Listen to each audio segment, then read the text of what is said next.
The night Geraldine Calloway decided to humiliate her sister in front of 80 guests and a live camera.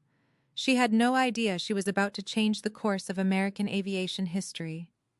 Perino's revival sat at the crown of Beverly Hills like a jewel someone had forgotten to lock away. Crystal chandeliers threw warm gold light across tables draped in ivory linen. A string quartet worked quietly in the corner, filling the air with something smooth and expensive.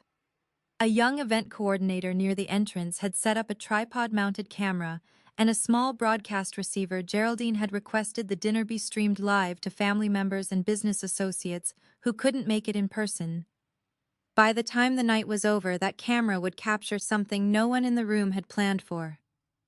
Megan Calloway stood near the far window, her navy blazer buttoned perfectly, her posture straight in the way that years of early mornings and late nights had carved into her spine. She was 34 years old.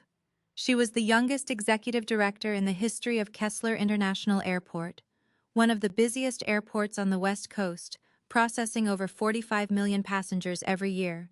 She managed 4,000 acres of operational infrastructure, 30,000 employees, and a $1.2 billion terminal expansion that was already 2 months ahead of schedule. She had driven 40 minutes from the airport to be here tonight. She had not eaten since noon. "There she is," someone said near the podium. "The woman of the hour." Geraldine Calloway stepped into the spotlight with the ease of a woman who had rehearsed this moment 100 times. Poised, impeccably styled, wearing an elegant charcoal designer suit that probably cost more than most people's rent. She raised her glass and smiled the smile of a woman who believed the world owed her its attention. 34 years, she announced, and the room responded with warm applause. 34 years of building something real, something lasting. Megan's fingers tightened around her glass. She told herself to breathe. Then the screen behind Geraldine flickered to life as a highlight reel. Derek at a ribbon cutting. Derek received an industry award. Derek shaking hands with senators and board members. Her brother's face filled the room over and over again, polished and grinning, while the guests nodded approvingly. Megan waited for her name. It never came, not once.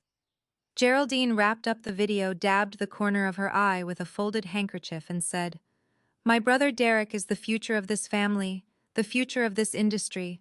I couldn't be prouder." The applause hit Megan like a physical thing. Her chest tightened, her throat burned. She pressed her teeth together to stop her jaw from trembling, and she stared at a fixed point on the far wall, a painting of the California coastline, waves frozen mid-crash, and she breathed, and she breathed, and she breathed. 45 million passengers, 2 months ahead of schedule, 30,000 people who call me when things go wrong at 2 in the morning. And she doesn't even say my name. She was still holding that thought, still pressing it against the ache in her chest, like a bandage over something that refused to stop bleeding when her jacket pocket began to vibrate. Not her personal phone. The other one. The encrypted satellite phone that only rang when the situation had already moved past the point where ordinary phones were enough. Megan looked down at the screen. One line of text. No greeting, no preamble. Priority Alpha. Secret Service Air Branch. Pick up. Her heart didn't race. It dropped one hard, heavy beat, and then steadied itself the way it always did when the world decided that right now, in this moment, she was the only person who could fix what was breaking. She looked up one last time at her sister's beaming face. Derek standing beside her, already accepting congratulations. Then she turned and walked toward the door, and she did not look back. Some people spend their whole lives waiting to be seen. Megan Calloway had spent hers making sure 30,000 people got home safe. Tonight, the world was finally going to pay attention, just not in the way anyone in that room expected. The escort vehicle was a black Suburban with federal plates already idling at the curb when Megan pushed through Perino's front door. The Beverly Hills night air hit her face cool dry, carrying the faint smell of jasmine from the hedges lining the entrance. She pressed the phone to her ear as she moved down the steps, her heels clicking sharp and fast against the stone. "Calloway," she said. "Miss Calloway, this is Agent Rachel Moore, Secret Service Air Branch." The woman's voice was controlled, clipped, the kind of voice that had practiced delivering bad news without flinching. Air Force One is currently 40 minutes out of Kessler International. We have a reported fuel irregularity on the primary feed line. The aircraft cannot divert weather systems over Nevada and have closed every viable alternative. Kessler is the only option.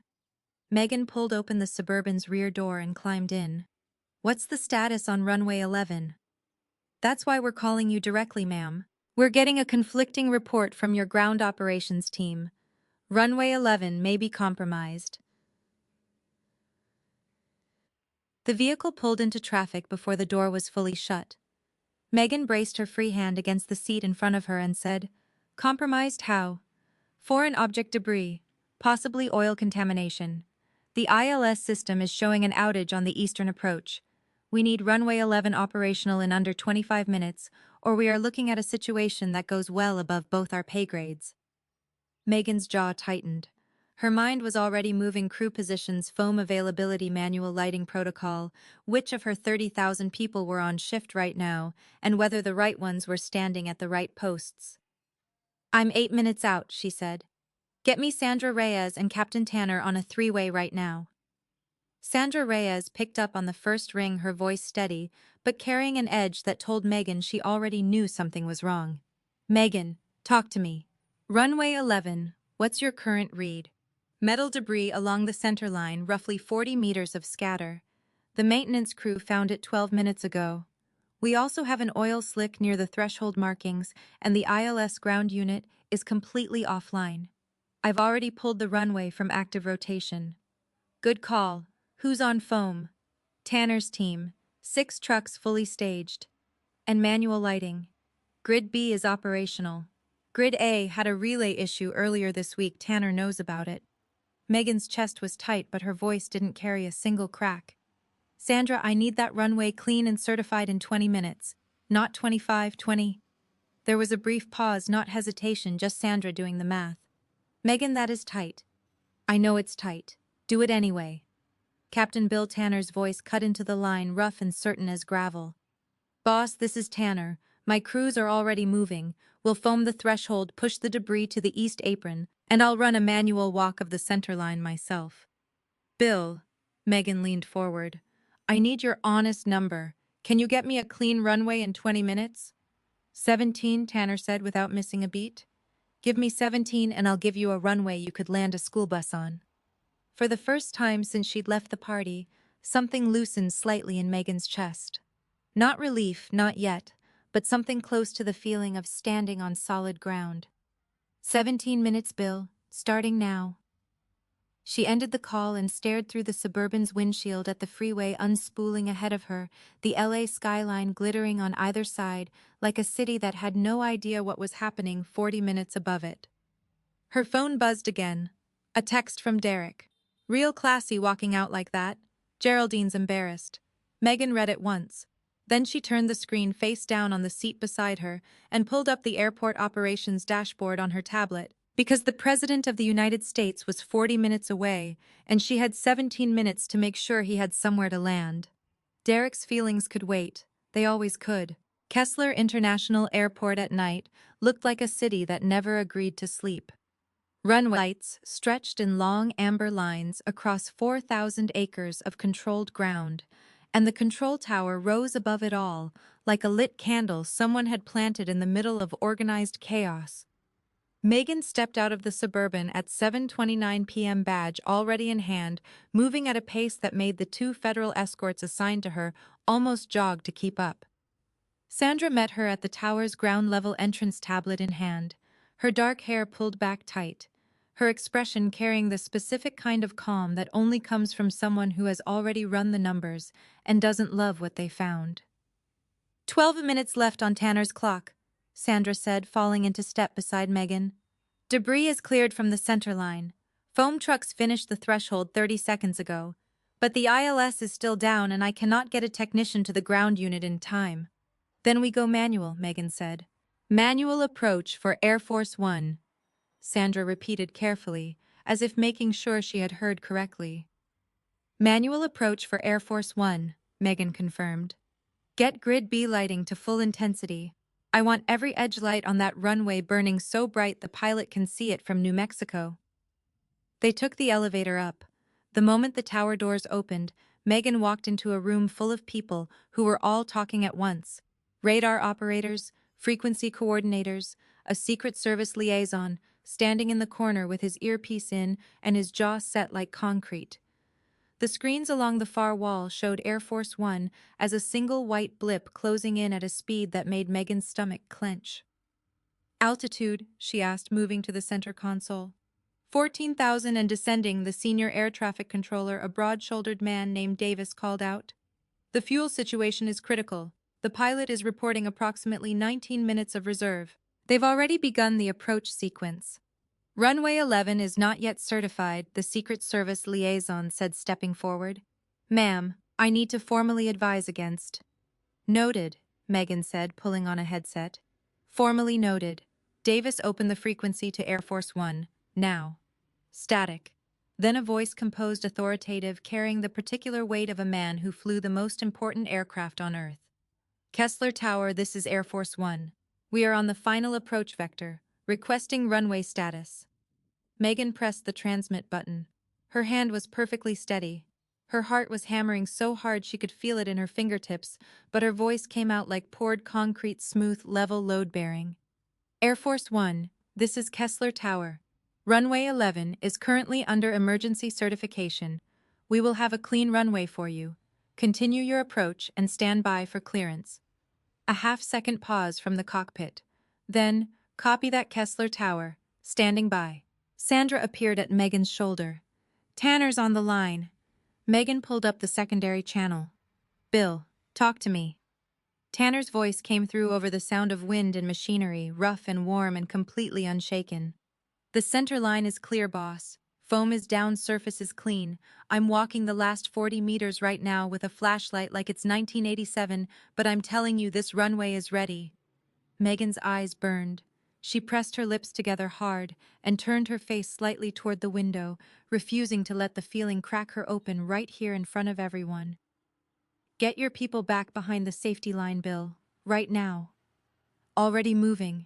You've got your runway, boss. Go bring that plane home. She turned back to the main console.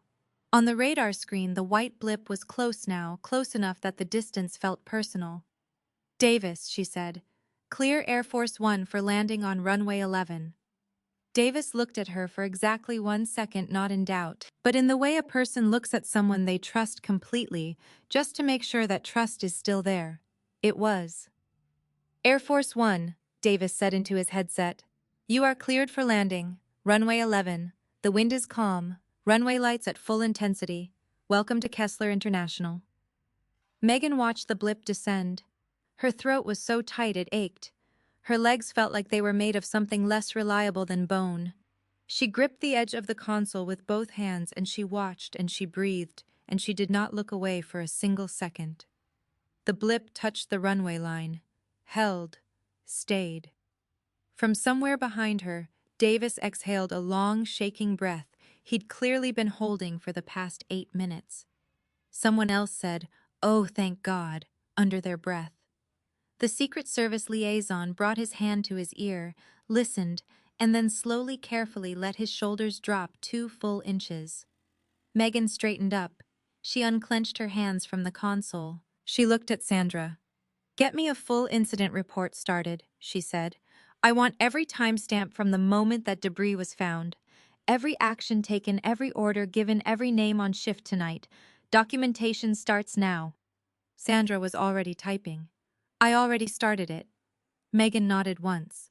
Then she turned back to the window and looked out at runway 11, at the lights burning steady and bright across 4,000 feet of safe, clear ground, and she let herself feel it for exactly 3 seconds. 3 seconds of something that felt like survival. Then she put it away, because there was still so much work left to do.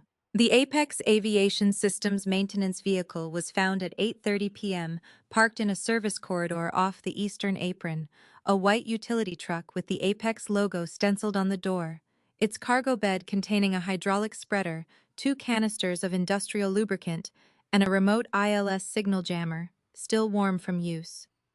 The access log showed the vehicle had entered through Gate 7 East at 6:44 p.m., cleared by a Kessler ground crew badge belonging to a maintenance worker named Troy Sims, a 7-year employee who had been on Apex's payroll as an undisclosed consultant for the past 14 months. Sims had clocked out at 7:10 p.m. and had not been seen since. Sandra called Christine Navarro. Christine Navarro called the FBI before the night was an hour old. By the time Megan walked off the tower elevator at 9:15 p.m., the airport's secure conference room had become something else entirely. Agent Victor Salinas sat at the head of the table, mid-40s, clean-shaven, wearing a charcoal suit that had clearly survived a very long day. Beside him were two FAA investigators and a woman from the Department of Transportation Megan had never met before. Christine Navarro sat on the near side of the table, a leather portfolio open in front of her, her expression carrying the particular stillness of someone who has found exactly what they were looking for and is not happy about it. "Ms. Calloway," Salinas said, standing when she entered. "Thank you for making time tonight." "Agent Salinas." Megan pulled out a chair. "I'm going to assume this isn't a courtesy visit." "No, ma'am, it is not." He opened a file folder and slid it across the table. "We have been conducting a covert investigation into Apex Aviation Systems for the past 6 weeks. What happened tonight on runway 11, the debris, the ILS outage, was not random. The evidence suggests deliberate interference with airport infrastructure during an active federal flight operation." Megan looked at the photographs in the folder. The jammer, the spreader tool, the tire tracks in the service corridor leading directly from the Apex maintenance access point.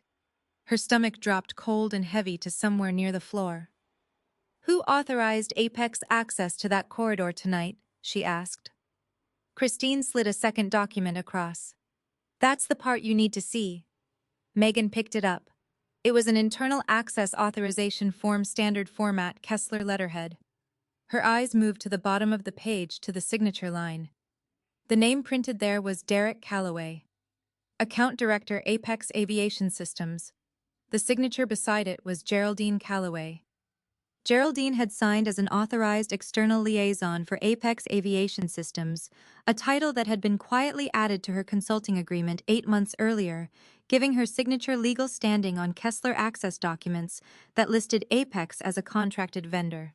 The room seemed to tilt slightly. Megan set the paper down with great care, the way you set down something fragile, even though what she actually wanted to do was put her fist through the wall. Her jaw tightened until it ached. Her eyes burned hot and sudden, and she drew one slow breath through her nose and held it, refusing absolutely to cry in front of a federal agent. "Geraldine Calloway," she said, and her voice came out low and precise, "is my sister." "We know," Salinas said. He didn't soften it. She appreciated that. "The authorization was forged, Ms. Calloway. Your signature was replicated on 2 separate procurement documents connected to the $1.2 billion terminal expansion contract. Derek Calloway, working through Apex, submitted falsified bid documents that directed approximately $40 million in contract allocation to a shell company registered in Nevada." Christine leaned forward. "Megan, they used your name, your credentials, your position here at Kessler. They built the entire scheme on the assumption that no one would look too closely at paperwork that had your signature on it." The words landed like something physical. Megan felt them in her chest, a sharp, twisting pain that had nothing to do with professional outrage and everything to do with the fact that the 2 people who had used her name like a tool tonight were the same 2 people who had spent 34 years making her feel like she wasn't worth mentioning. She pressed her hands flat on the table to stop them from shaking. "What do you need from me?" she asked. Salinas met her eyes. "Your full cooperation, access to Kessler's procurement records for the past 18 months, and your authorization to execute a search of the Apex maintenance office on airport grounds." "You have all 3, Megan said. She looked at Christine. "Draft the access authorization right now." Christine was already writing. Salinas reached into his jacket and produced a federal arrest warrant, signed that morning by a U.S. magistrate judge in the Central District of California. He placed it on the table face up so Megan could read it clearly. The name on the warrant was Derek Allen Calloway. Megan read it once. Then she looked up at Salinas and said, "When?" "Tomorrow morning, 9 a.m. We'd like you to present not as family, but as the authorized representative of Kessler International Airport." "I'll be there," she said. She stood, gathered her copy of the documents Christine had prepared, and walked to the door. Then she stopped, one hand on the frame, her back still to the room. "Agent Salinas," she said. 40 million, the shell company, the forged signatures." Her voice was steady, but it cost her something to keep it that way. She could feel the effort of it in her throat, in the tight burning behind her eyes. "How long have they been doing this?" "Best estimate," Salinas said, 3 years. 3 years. While she had been building Kessler into something worth having. While she had been driving home at midnight and answering calls at 2 a.m. and making sure 30,000 people had somewhere to be every morning. 3 years of her name being borrowed like it belonged to someone else. She nodded once. She walked out. And did not stop moving until she reached the end of the hallway, where she pressed her back against the wall, closed her eyes, and let herself shake for exactly 30 seconds. Just 30 seconds before she straightened her spine and went back to work. At 9:00 a.m. the following morning, Geraldine Calloway arrived at Kessler International Airport wearing her best suit and carrying the expression of a woman who believed she was walking into a negotiation she could still win. Derek was beside her, phone pressed to his ear, speaking in the low, fast cadence of someone calling a lawyer for the 3rd time in an hour. Their attorney, a silver-haired man named Philip Greer, who billed at $900 an hour, followed 2 steps behind, briefcase in hand. Megan met them in the main corridor outside the executive suite. She was wearing charcoal slacks and a white button-down, her Kessler badge clipped at her chest. Her expression so composed it could have been carved from something that didn't feel pain. Her heart was hammering. Her hands, tucked behind her back, were trembling faintly, but her face gave nothing away. "Megan." Geraldine's voice carried its usual authority, the tone she used when she wanted to remind people where they stood. "We need to talk, privately. What happened last night was a misunderstanding, and I think if we sit down like adults—" "Good morning, Geraldine," Megan said. Her voice was quiet and absolutely level. "Agent Salinas is waiting inside." Geraldine's eyes flicked past her to the conference room door. Something moved across her face, the first crack small and fast, like a hairline fracture in something that had been pretending to be solid for years. "Now listen," Derek said, pulling the phone from his ear, his voice climbing immediately. "Whatever Christine told you, whatever documents she pulled, you need to understand that this is more complicated than it looks. The signature thing, that was an administrative error, Megan, that's all it was." "Derek." Megan looked at her brother. Her eyes were burning hot and sudden, and her jaw tightened so hard the muscle in her cheek flickered visibly. "They found the ILS jammer. They found the access authorization with your name on it. They have 6 weeks of surveillance records, $40 million, traced through a Nevada shell company, and 19 separate procurement documents with my forged signature." She took 1 step closer. "Do not stand in front of me and call it an administrative error." Derek's mouth opened, closed. He looked at his attorney. Philip Greer gave the smallest, most expensive shake of his head.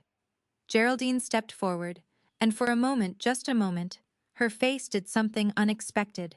The authority drained out of it. What replaced it was something older and rawer, something that might have been shameful if Geraldine Calloway had ever allowed herself to practice it. "Megan," she said, and her voice dropped. "You're my sister." The words hit her somewhere deep and unguarded, and she felt them like a blow to the chest, a sudden, searing ache that spread outward from her sternum and made her eyes fill so fast she had to look at the ceiling for 2 full seconds before she trusted herself to look back at her. "Yes," she said. "I am. And for 34 years I thought that meant something to you." Geraldine's face crumpled slightly at the edges. Her mouth worked like she was searching for the right sequence of words that might still fix this, might still pull the situation back into a shape she recognized and controlled. She didn't find them. "Inside," Megan said. The conference room held Agent Salinas, 2 FAA investigators, Christine Navarro and Sandra Reyes, who was standing near the window with her arms crossed and her eyes sharp. The moment Geraldine and Derek entered, the temperature of the room changed in a way that had nothing to do with air conditioning. Selena stood. Ms. Geraldine Calloway, Mr. Derek Calloway. I'm Special Agent Victor Salinas, FBI Los Angeles Field Office. He placed the arrest warrant on the table and slid it forward with two fingers slowly and deliberately, like he had done this 1,000 times and understood exactly what it meant each time. Mr. Derek Calloway, you are under arrest for federal contract fraud under Title 18 United States Code Section 131 and for making false statements under Section 1001. You have the right to remain silent. Derek's face went the color of old chalk. His phone slipped from his fingers and clattered against the floor. His knees appeared to stop working correctly. He grabbed the back of the nearest chair with both hands, knuckles white, and his voice came out broken and thin. Megan, please. You don't have to do this. We're family. You used my name, she said. Her voice cracked just slightly, just once, and she pressed her lips together and breathed through her nose and held herself completely still. You used my name to steal $40 million from a federal contract. You used my name to put a jammer on a runway so that the President of the United States almost didn't have anywhere to land. Her voice dropped to barely above a whisper, and it was worse that way, quieter and harder and carrying 34 years of everything she had never said. You didn't think about family when you were doing any of that. Two FBI agents entered from the side door. Derek's attorney stepped forward with his business card already extended. Salinas took it without looking at it. Geraldine watched them put handcuffs on her brother. Her posture, poised and upright for as long as Megan could remember, dropped by 2 full inches. Her face aged a decade in the space of 30 seconds. She reached out one hand toward Derek, and then let it fall back to her side, because there was nothing left in the room she had the authority to touch. She turned to Megan. Her eyes were wet. It was the first time in her life she had ever seen that. I'm sorry, she said. It came out rough and stripped down, nothing polished about it. Megan, I'm sorry. She looked at her sister for a long moment, at the wet eyes, the dropped shoulders, the suit that had seemed so impressive 12 hours ago, and now just looked like clothing on a woman who had run out of things to stand behind. Her chest ached so badly she wanted to press both hands against it. Her eyes were burning. Her throat felt like it had been wrung out. I know you are, she said. I'll be in touch through Christine. Then she turned, walked to the window, and looked out at runway 11, clean lit, fully operational, while behind her Agent Salinas finished reading Derek Calloway his rights. The weeks that followed moved the way. Damage always moves slowly at first, then all at once. Richard Harmon, CEO of Apex Aviation Systems, filed a civil suit against Geraldine and Derek Calloway within 10 days of the arrest, seeking recovery of $42 million in misappropriated contract funds and punitive damages for reputational harm to the company. The Apex board voted unanimously to terminate all existing contracts with any entity bearing the Calloway name. Geraldine's remaining consulting agreements with 3 separate retainers she had been quietly collecting since her supposed retirement were cancelled within the same week. The villa in Bel Air went on the market 32 days after Derek's arrest. Geraldine listed it herself, which meant she had already spoken to a bankruptcy attorney, which meant things were worse than even Christine Navarro had initially projected. Megan learned all of this from Christine in a series of brief, factual phone calls that Christine delivered. The way she delivered everything, clearly, completely, without editorial comment. Megan listened, took notes, said thank you, and hung up. Then she sat at her desk at Kessler and stared at the middle distance for a few minutes before pulling up the next item on her operational agenda, because 30,000 people still needed her to show up every morning, and that was not going to change because her family was falling apart. Amanda called on a Tuesday afternoon, 3 weeks after the arrest. Megan was walking between terminals when the number came up on her personal phone, Derek's wife now listed in her contacts simply as Amanda. She picked up. Megan. Amanda's voice was thin and careful, carrying the specific exhaustion of someone who had been crying on and off for weeks and had recently decided to stop. I don't know if you want to hear from me right now. I'll understand if you don't. I'm glad you called, Megan said, and meant it. A short breath on the other end is something between a laugh and a sob. I knew about the shell company, Amanda said. Not all of it. Not the runway, not the jammer. I swear to God I didn't know any of that. But the Nevada accounts, the shell company. I found paperwork 8 months ago, and Derek told me it was a tax structure and I... Her voice broke apart. She pulled it back together with what sounded like genuine physical effort. I should have looked harder. I should have asked more questions. And I didn't, and I am so sorry, Megan. I am so sorry I didn't say something sooner. Megan stopped walking. She stood in the middle of the Terminal B corridor, passengers streaming past her on both sides, and she pressed her free hand flat against her sternum, where the ache lived now, constant low-grade, the kind of pain that doesn't announce itself dramatically, but simply stays. You didn't do this, Amanda, she said. You were in the same house as someone who lied to you every day, and you believed him because that's what you do with people you love. That is not a crime. Amanda made a sound that was definitely crying now, quiet, controlled crying, the kind that comes after you've already used up the loud kind. I filed the divorce papers yesterday, she said. I'm taking the kids to my sister's in Portland. I already froze the joint accounts. My attorney said under California Family Code, it was within my rights given the federal charges. It absolutely is, Megan said. Christine can refer you to a family attorney if you need one, someone good. Thank you. A pause. Megan, how are you doing? And I mean actually, not the version you tell everyone else. The question caught her somewhere unguarded. Her eyes filled fast and hot, and she tipped her head back slightly and blinked hard at the terminal ceiling, at the long fluorescent lights running the length of the corridor. I'm tired, she said honestly. I'm tired in a way that sleep doesn't really fix, but I'm okay. I'm still here. You saved the president's life, Amanda said softly. I need you to know that everyone knows that. Megan laughed at a short, genuine sound that surprised her. I saved a runway, she said. Tanner saved the runway. I just made the call.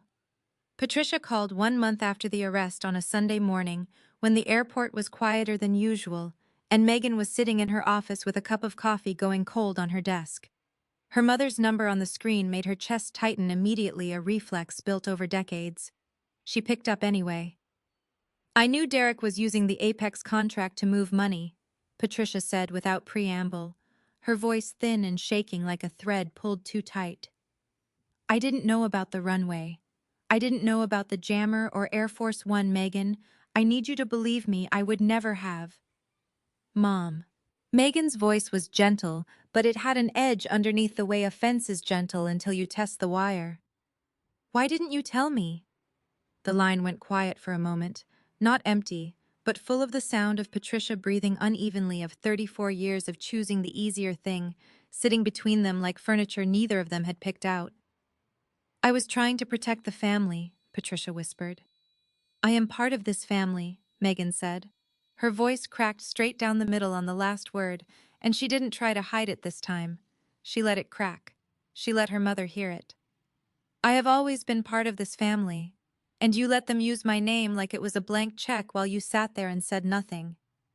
Her hand was pressed hard against her mouth, now trying to hold back whatever was behind it. Not anger, something worse than anger, something that felt like grief for something she had never actually had.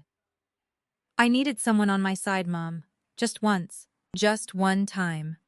Patricia was crying openly now, not quietly, but the real kind, the kind that has been building for years and finally finds a door left unlocked. I know, she managed. I know, sweetheart. I know. Megan wiped her face with the back of her hand, took a breath, took another.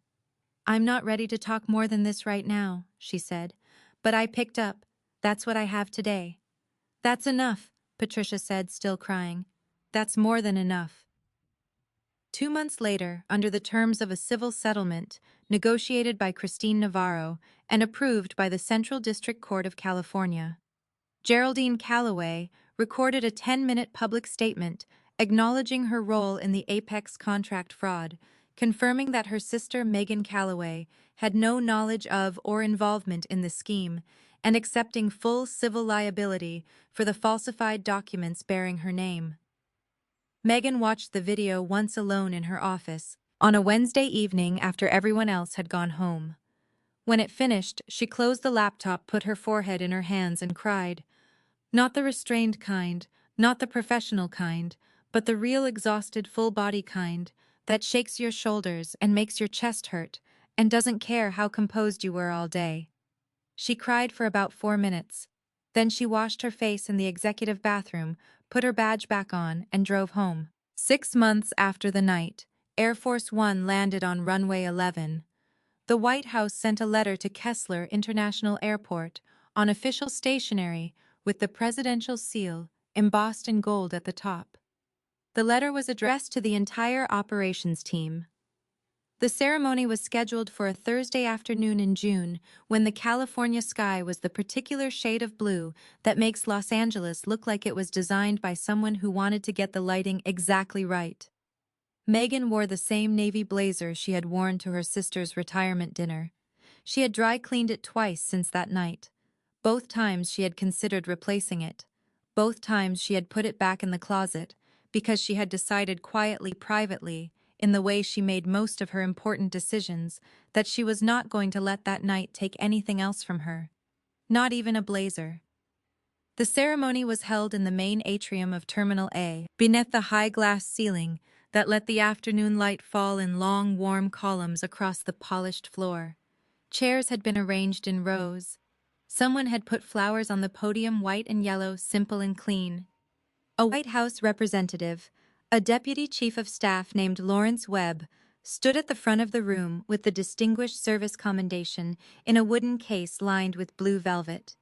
Sandra Reyes sat in the front row, her posture perfect, her eyes already bright in a way that suggested she had been holding back tears since approximately the moment she arrived. Captain Bill Tanner sat beside her, broad-shouldered and slightly uncomfortable in his dress uniform, turning his service cap in his hands, the way men do when they feel something too large to fit inside their usual way of carrying themselves.